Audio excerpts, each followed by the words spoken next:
Milord, वो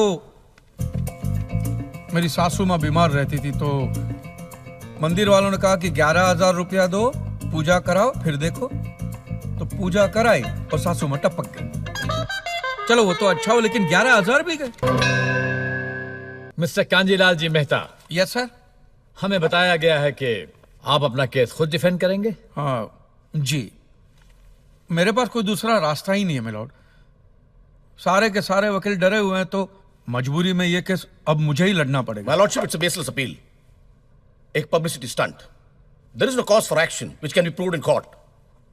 So I suggest, under Order 7, Rule number 11 of the Code of Civil Procedure, this case be straight away dismissed for want of cause of action.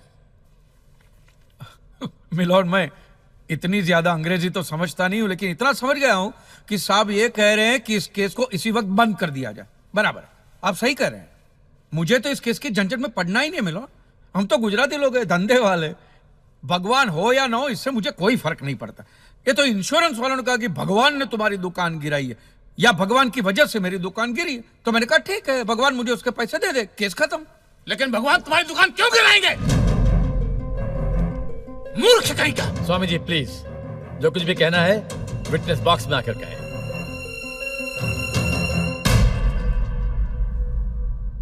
एतस्सिपातिकिं क्षम्यताम्, एतस्सिपातिकिं क्षम्यताम्। ईश्वर इसके पापों को क्षमा करे। भगवान तुम्हारी दुकान क्यों गिराएंगे? मैं भी तो वही कह रहा हूं, भगवान मेरी दुकान क्यों गिराएंगे? उनको तो बहुत और भी इंपॉर्टेंट काम होते होंगे।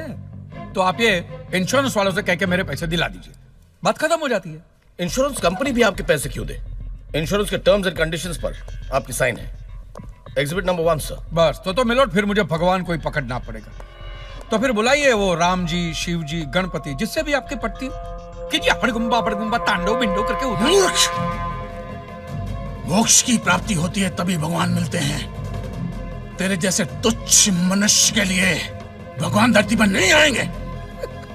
होंगे तो आएंगे ना महाराज। अरे क्या इतना लाखों का टर्नओवर है आपका, और थोड़ा ही सेटलमेंट करना, कर दीजिए। मैं तो कैश डिस्काउंट भी दूंगा। सच। I object my lord. भगवान की सेवा कार्य को धंधा कह रहे मिस्टर कांजी? बिजनेस? हाँ, ये बिजनेस ही है मिलॉर्ड, बिल्कुल बिजनेस है ये। किसी भी धर्म स्थल पे जाइए तो सबसे पहले पार्किंग का पैसा दो, फिर वो छोटी लाइन, स्पेशल लाइन में खड़े रहने का पैसा, फिर फूल, चद्दर, कैंडल खरीदने का पैसा, और दान पेटी बिल्कुल मूर्ति के सामने ही रखते, जैसे सर झुका पैसा डालना पड़ता है। और ये लोग तो भगवान के प्रसाद के लड्डू का भी पैसा लेते हैं मिलॉर्ड। जिस तरह म्यूजियम में मोम का पुतला दिखाकर पैसे लिए जाते, बस मंदिर में पत्थर का पुतला दिखाकर पैसे ले लेते। और पुजारियों की तो सैलरी भी होती है, इनकी छोटी है, उनकी बड़ी है। और आपको तो इनकम टैक्स में भी बेनिफिट है कि नहीं है? तो फिर इसमें सेवा कहां से आए? और मिलॉर्ड, ये तो ऐसा धंधा है जिसमें कभी भी रिसेशन नहीं आता। नहीं, उल्टा रिसेशन में तो इन लोगों का धंधा डबल हो जाता है। हे भगवान, भाई भगवान, हो भगवान। रिलैक्स। चलो मान लीजिए कि ये लोग धंधा करते हैं, फिर भी आपको पैसे क्यों दे? इंश्योरेंस में आप प्रीमियम भरते, इसलिए आप इंश्योरेंस से पैसे मांग सकते हैं, लेकिन मंदिर वाले आपको पैसा क्यों दे? क्योंकि मैंने इनके मंदिरों में भी प्रीमियम भरे हैं महाशय। What nonsense? ये मुझे विश्वास था आप मेरी बात का विश्वास नहीं करेंगे, इसलिए मिलॉर्ड मैं सारे प्रूफ साथ लेकर ही आया। ये देखिए, ये सब रिसीट मिलॉर्ड उस प्रीमियम की है जो मैं पिछले 18 सालों से भरते आ रहा हूँ, मेरी वाइफ के कहने की वजह से। ये देखिए, पहला प्रीमियम मैंने भरा था 1501 रुपये का। साउथ में बहुत बड़ा मंदिर है, उसमें मैंने पैसे भरे थे। देखिए, फिर ये देखिए, हर साल 1000 रुपए भर रहा हूँ आपके गणपति के स्टॉल में। देखिए, उसे स्टॉल नहीं मंडप कहते हैं। मिलॉर्ड, वो मेरी सासू माँ बीमार रहती थी तो मंदिर वालों ने कहा कि 11,000 रुपया दो, पूजा कराओ, फिर देखो। तो पूजा कराई और सासू माँ टपक गई। चलो वो तो अच्छा हो, लेकिन 11,000 भी गए। और एक भी रुपया रिफंड कर नहीं दिया उन्होंने मुझे। फिर ये देखिए, ये मस्जिद का चंदा, दरगाह की चद्दर, चर्च की कैंडल, फकीर की झोली, बाबा की अगरबत्ती, माँ की चुंदड़ी, टोटल में 10-10.5 लाख रुपया इन सारी दुकानों में भर चुका हूं। बस! बस! क्या दुकान लगा रखा है? इसे मंदिर कहते हैं, मंदिर!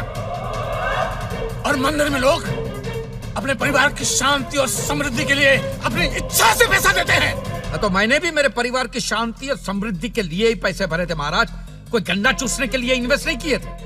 लेकिन आपके भगवान ने मेरी शांति उखाड़ के फेंक दी, क्योंकि भूकंप तो मिलोट सिर्फ भगवान ही ला सकते, इंसान के बस की तो बात है ही नहीं। तो मुझे बताइए, मेरा हक नहीं बनता भगवान से पैसे वसूलने का? मिस्टर कांत जी, आपका झगड़ा भगवान से है ना, तो डायरेक्ट भगवान से पैसे मांग लीजिए ना, मंदिरों के पास क्यों मांग रहे हैं?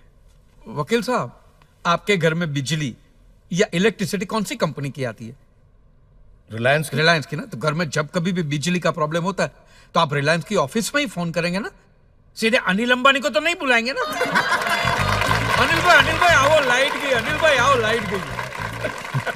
साइलेंस। आप कहना क्या चाहते हैं? What do mean? ये जो साधु यहाँ है, ये जो पंडित जी यहाँ है, ये क्या भगवान के ऑफिसर्स है? नहीं, ये लोग ऑफिसर्स नहीं है भाई। ऑफिसर तो पढ़े लिखे लोग होते हैं, ये लोग तो देखो मुंह देखो, सेल्समैन है मिलोड, सेल्समैन। भगवान के कलेक्शन एजेंट है, क्योंकि इन्होंने भगवान की फ्रेंचाइजी ली। न्यायाधीश महोदय, ये मनुष्य नास्तिक है। जो ये कह रहा है उसका ज्ञान स्वयं से नहीं है, परंतु हम तो साधु हैं, इसे क्षमा कर देते हैं। लेकिन इस अधम पाप के लिए दुनिया इसे कभी माफ नहीं करेगी। तेरा घर से निकलना कठिन हो जाएगा अगर भगवान के विरुद्ध कुछ भी कहा तूने। मैया मोरी, ये आपको मेरी चिंता हो रही है कि मिलोड के सामने मुझे चेतावनी दे रही हैं? हमें जीव मात्र की चिंता है। तो फटाफट पैसे निकाले, बात खत्म कीजिए फिर। My Lord, this is enough. ये डोनेशन रिसीट्स है, जनरल सबमिशन। भगवान और मेरे क्लाइंट के बीच कोई एजेंसी एग्रीमेंट नहीं है। हाँ जी, बेतु की बात कर रहे हैं। इतनी छोटी सी बात के लिए भगवान पर केस नहीं हो सकता। छोटी बात मिलोड, ये छोटी बात नहीं है। वो दुकान मेरा सब कुछ है, मेरी रोजी रोटी, मेरे बीवी बच्चों का सहारा वो दुकान है। और एक एक रुपया जोड़ के दिन रात की मेहनत के बाद मैंने वो दुकान बनाई थी। आज वहां पे सिर्फ जमीन का टुकड़ा रह गया है, वो भी कोई लेने को तैयार नहीं है। ये मंदिर वाले कहते हैं श्रद्धा से दान दो, आपका कभी बुरा नहीं होगा। और इंश्योरेंस वाले कहते हैं टाइम पे प्रीमियम दो, बुरा हुआ तो हम है ना। तो मैंने तो दान भी दिया है मिलोड, और प्रीमियम भी भरे, और आज दोनों के दोनों ने हाथ ऊपर कर लिए। मैं एक मामूली आदमी, मिडिल क्लास मैन, मेरा परिवार, मेरे बीवी बच्चे रास्ते पे आ जाएंगे। नहीं मिलोड, आपको मेरी बात इस अदालत में रखने का मुझे मौका देना ही चाहिए, और भारत का संविधान भी मुझे मेरी बात इस अदालत में रखने का हक देता है। Please milord.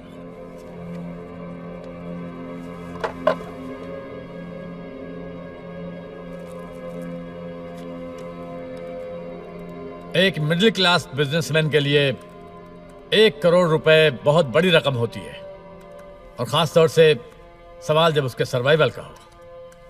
इसलिए यह अदालत कांजीलाल जी के मुकदमे को एक्सेप्ट करती है।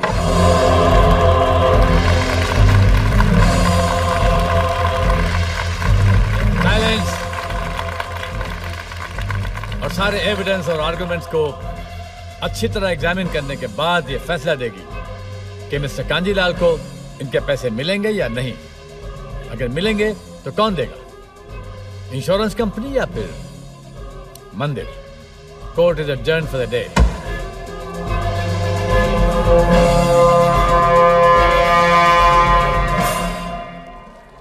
रुकिए महाराज, अब आप लोगों को जितनी पूजा करनी हो, आरती करनी हो, जितना घंटा हिलाना हो, सब हिला लीजिए आप। आपके भगवान ने मेरे अकेले की दुकान गिराई है ना, तो अब मैंने अकेले ने उसकी सारी दुकानों पे ताले नहीं लगवाए ना महाराज, तो मेरा नाम भी कांजी लालजी मेहता नहीं। और ये मेरी आप लोगों के लिए कोई चिंता फिंता नहीं, खुली नंगी चेतावनी। यस।